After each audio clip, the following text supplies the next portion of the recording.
Welcome to Madasaling Pinoy, your prayer partner. Ngayon po ay Sabado sa ika-4 na linggo ng 40 araw na paghahanda. Ang mabuting balita ng Panginoon ayon kay San Juan. Noong panahong iyon, marami sa mga nakarinig kay Jesus ang nagsabi, "Tunay ngang ito ang propetang hinihintay natin.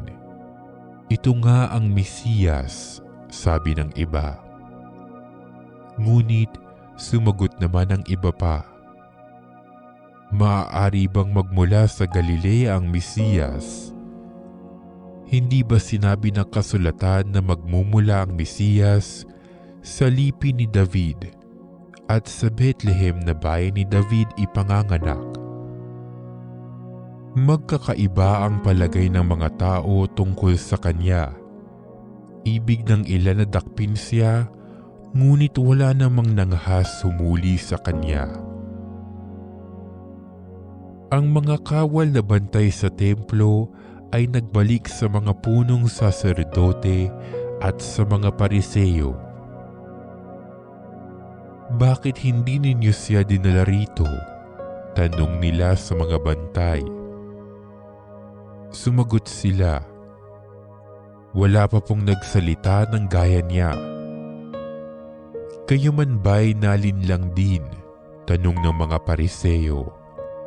"Mayroon bang pinuno o Pariseyong naniniwala sa kanya?"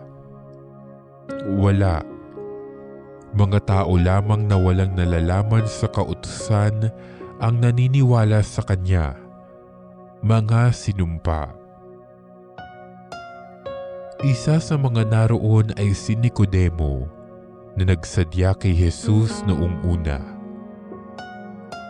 Tinanong niya sila, "Labag sa ating kautusan na hatulan ng isang tao nang di muna nililitis at inaalam kung ano ang kanyang ginawa, hindi ba?" Sumagot sila, "Ikaw ba'y taga Galilea rin?